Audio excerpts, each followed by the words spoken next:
Two things, two main reasons. So number one, when I got into the space, I was definitely frustrated with the level of education, right? If Web3 is supposed to be this better world, this better ground where we have all this amazing technology, but nobody can get in and nobody's sharing that information in a digestible and affordable manner, well, to me, the battle is lost right there.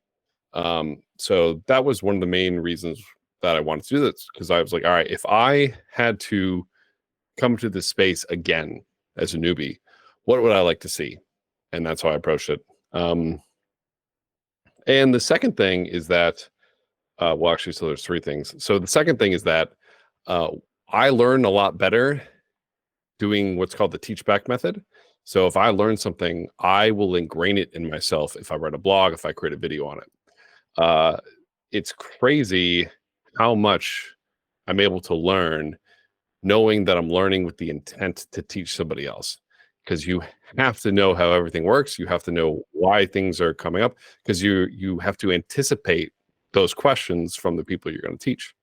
So it's very helpful for me as well. And then number three, so those were the reasons that I originally started. But now number three, now that I'm kind of up to speed, I mean, there's always stuff to learn though. But now I'm still making more content, because I think the only way that we succeed as an industry is if we get more devs in here quickly and efficiently and effectively.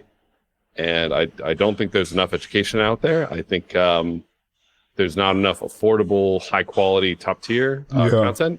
There's a lot of people approaching the subject, and there's a lot of people doing a great job, but we definitely need more. So that's why I'm still doing it now. That's pretty cool, bro.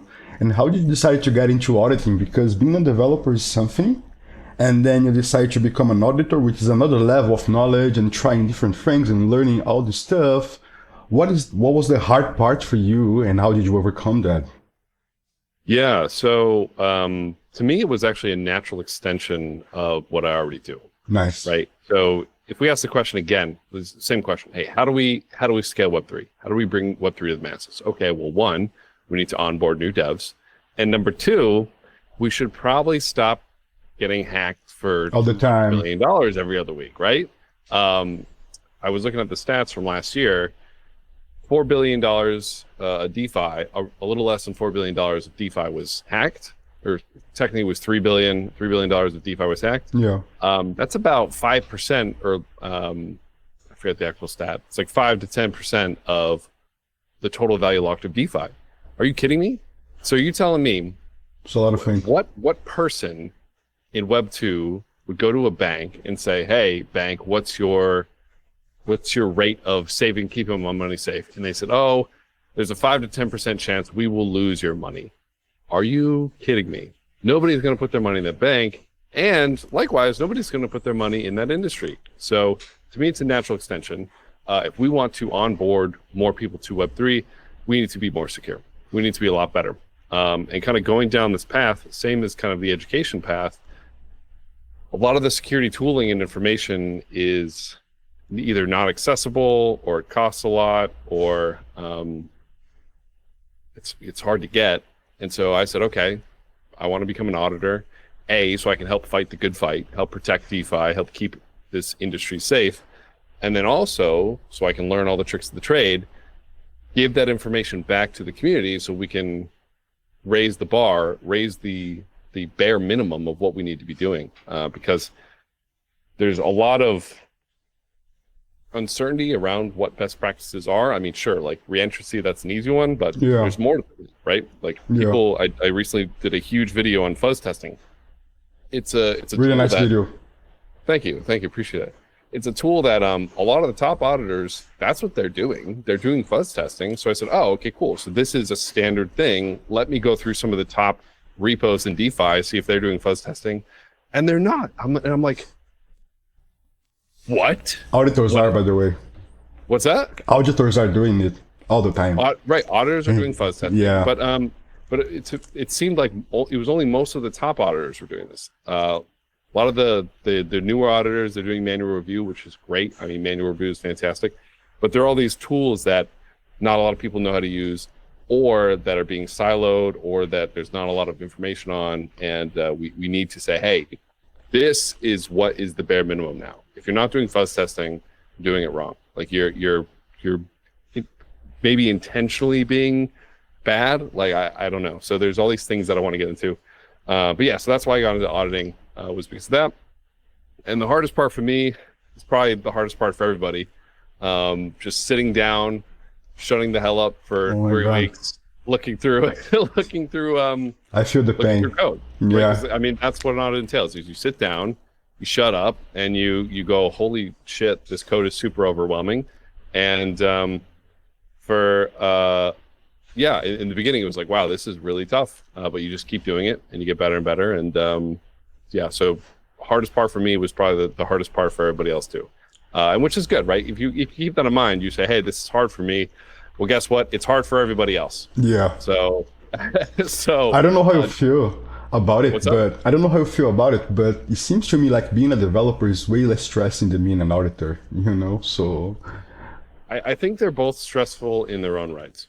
Okay. I think they're definitely both stressful in their own rights. So being a developer, you have deadlines, you have to kind of create a protocol. It's usually much easier to create than it is to poke holes. It's usually easier to poke holes in something than it is to create.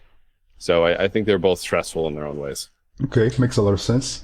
And what changes in the mindset of the auditor when approaching attacks, creating POCs? What is the best way to deal with that? With the best way to deal with what? And you have to audit a contract, then you have to go to the code, look into possible attack vectors and maybe coming up with a POC, creating a test. This all requires, maybe some different way of thinking, don't you think? Yeah, maybe. Okay. I think having kind of an engineering mindset is still good. I would definitely say having a more adversarial mindset is the only difference, right? When you're reading through the code, you are trying to figure out, okay, like, how could I break this? How can I destroy this? Which is kind of a fun mindset to have, right? Because it's kind of that hackery, badass, like, all right, how am I going to ruin this code? Which is kind of fun. But I think it's, to be honest, I don't think it's that much different. Other than the fact that, yeah, your whole focus is, all right, how do I break this? As opposed to how do I build this? So you're still understanding what the code needs to do from a high level. You're still understanding what the code needs to do at a low level. You're still looking for best practices. You're still trying to you're doing the engineering. But yeah, definitely more adversarial mindseted. I would say that's the biggest difference. Awesome. And how do you know how to prioritize different parts of the code? How do you know where is the most critical functions to go first? What you consider to make this decision? Yeah, so every auditor's process is different. Every auditor that I've talked to, they have a slightly different process, but it usually boils down to something vaguely similar, something along the lines, all right, first off, you're trying to understand what the protocol does, and you're getting that high level understanding first, right? So you're reading documentation, then you're going through the code and you're trying to figure out if the code does what the docs say they should do. And your entry point, it sounds like that's kind of what you're asking. What's the entry point? The entry point depends. I've seen some auditors who have a massive checklist of hacks that they're super well versed in, and they just start literally ripping through the functions looking for these hacks, which is an approach that I think works very well. Some auditors, I know they look for the most important entry points. So, for example, if you're building a DEX, right, the natural most important entry points are going to be the swapping points, Okay. right? Those are the ones people are going to use. Those are the ones people kind of have the most creativity, break stuff. So that might be your starting point. And then if you understand the swapping, the rest of the protocol starts to make a lot more sense because that's kind of the meat of the protocol. And some other auditors, they start with the littlest piece, the littlest contracts, the littlest interface, the littlest whatever, and they build up their understanding of the protocol, piece by piece, little Lego by little Lego, little brick by brick, and they get little wins starting from these smaller contracts. If you watch that video we did with Tincho, that's the approach he takes. He goes for the smallest contract first, builds it up piece by piece, and gets more and more complex as he goes along in the audit. Awesome, amazing. Can you tell me a little about some frustrating audit you had in the past? What was the source of the frustration, and what have you done to make it smoother? Yeah, so probably more, probably some of my more frustrating audits have been competitive audits. Okay. Just because the time box of a competitive audit is usually tighter than the time box of a private audit. Private audit, normally, I don't want to be stressed. I don't want to feel like I'm under the gun. I want to be able to take my time. I don't want to feel like I'm just kind of rushing through. And so I've done a couple of competitive audits now where it is time box, and those are definitely more stressful, right? Because maybe you start a little bit late, you're Yeah. late to the game, and maybe it's a 2 week long audit, and you only have a week to do it, and then Friday you're trying to submit, and you're like rushing to put your stuff. So there was one I did a few months ago where I had the exploit, I had like a proof of concept, but I couldn't prove the impact, and so I was up for like 20 hours. Wow. Excuse me, I was up for whatever, some long period of I time. understand. It was probably longer than 20 hours. Just like going over like how do I break that? Like, why can't I prove the impact is higher than it is? Because I knew it was there. Like, I felt it in my bones. I saw the exploit, and I was trying to write the POC, and like that's all. And that was very frustrating because I was like, oh, like there's 24 hours left in this audit. Like, I still have more of this contract to check out, but I need to prove this POC. I ended up proving it well enough to get it counted as a medium. Okay. But I'm pretty sure I could have got a high to prove the impact. But at the end of the day, it doesn't really matter because they fixed the vulnerability. And that's all that really matters. So that's more, me reporting it was more important than me proving it was a high rather than a medium. So I was fine either way. Awesome, bro. And there's any kind of protocols you like to audit more? Any preferred kinds of protocols? Yeah, I'm in this space to make Web3 better. So I prefer to audit protocols that I think will make this space better. Relevant, I understand. We've been approached by some projects that quite frankly, I think are stupid. Okay. And, we very politely told them that we can't get to them. But yeah, I mean, I think DeFi is incredibly important. So I love auditing DeFi protocols. I'm very well versed in DeFi. I think DeFi is the most important application in smart contracts right now. I think NFTs are cool. I don't mind auditing NFT contracts. Okay. But DeFi contracts are definitely my favorite. I understand. And are you hiring people now at Cyphering? What is the process? What do you look for in an auditor? So we're actually not hiring anymore. We're not hiring any more auditors. We're at capacity with what we're currently doing, which is very exciting. We are hiring a developer advocate or marketing person though. So if any of you guys watching are somewhat technical, but maybe even not technical at all, and are looking for some marketing positions or developer relations positions, be sure to hit me up. Cool. But yeah, so when looking for auditors, especially right now with where we are, I'm looking for people who have a proven track record, that they know what they're doing, that they're interested in this stuff, and they want to learn and grow. I mean, that's really it. I want to work with a team of people who all want to learn and grow, who all want to better themselves, and who obviously do really good work and take pride in their work. So you go for their findings. What's up? So you go for their findings on C4, in Minify. Findings is definitely a piece of the puzzle. But it's also kind of on their mentality. And like I said, like, if they want to learn and grow, they want to work on a team.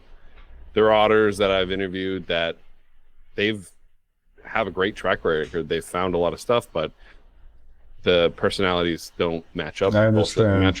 And that's fine. That's fine too, right? There's a role for everybody, and maybe it's just not what we're looking for. So, yeah, and crypto has all kinds of people, so you have to adapt, right? Bro, one thing that gets me frustrated every time is large code bases. When you have these 15, 20 smart contracts to audit, and you have to tie it all together. Mm-hmm. Do you have any hack to approach that? Any tip or something? Any things we can do? Yeah, so the thing that works best for me, and this is something that we've talked a little bit on the team, We've done audits where we're all kind of like burnt out towards the end, because it is a large code base. Especially when you're doing a private audit, take your time. Okay. You know, understand there's a lot of code, and that's okay. And the more you do, the more confident you get, right? Having done a few now, having done a number now, I can sit onto a code base and I can know, hey, none of this makes any sense to me right now, but I know that if I keep working at it in a week, in a week and a half, maybe even a couple days, it's all going to make sense to me. And just having that confidence to go in and be like, yep, just being okay with it being frustrating and being uncomfortable and it not making any sense. Being okay with that, I think that's the superpower. Come into the code base, go, yep, none of this makes any sense to me, and that is fine. Okay. I'm not expected to understand this code base day one, maybe not even day two, maybe not even week one. That is okay. And then resting back on that, I go, oh yeah, this is okay. I'm just going to keep doing my best, and that's all I can do. That's all I can do anyways, is keep doing my best. So that's how I approach it. And the more you do, the more confident you get, right? I've looked at so much code. I've looked at so much Solidity code at this point that, yeah, you put a piece of code, you put a smart contract in front of me, I'm going to be able to figure it out. Awesome. That was an amazing answer. One last question for you, bro. Sometimes I see these very complicated attacks. So you have this transaction with 15 atomic things happening. Yep. You think those are automated? What do you mean automated? Like some arbitrage, taking advantage of several protocols at once, or actually someone was there looking through each protocol and diving into the code and trying to actually build the Lego, Yeah, so there are some MEV or arbitrage bots that are really sophisticated that will just pick up on stuff like that. So some of them are definitely bots.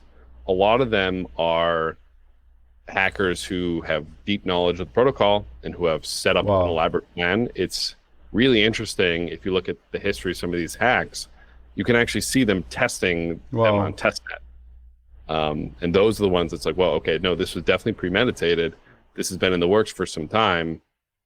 And so the answer is it depends. I have no idea on the data of the breakdown on what percentage are premeditated, what percentage are bots. I'd be willing to bet it's more premeditated than bots, but yeah.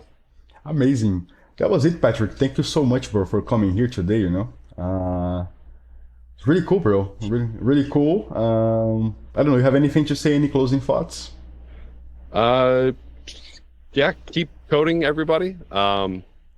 As we mentioned here, sometimes it can get really frustrating, and sometimes it can be very discouraging when you're in the middle of an audit and where you're trying to make some code base more secure. And that's okay. It's okay to be frustrated. It's okay. Things are going to get hard. Just remember, if it's hard for you, it's hard for everybody else at that point. Awesome. So, and you keep coding, you keep doing audits, you'll keep getting better. And one day you'll look back and be like, whoa, this isn't that hard anymore. So just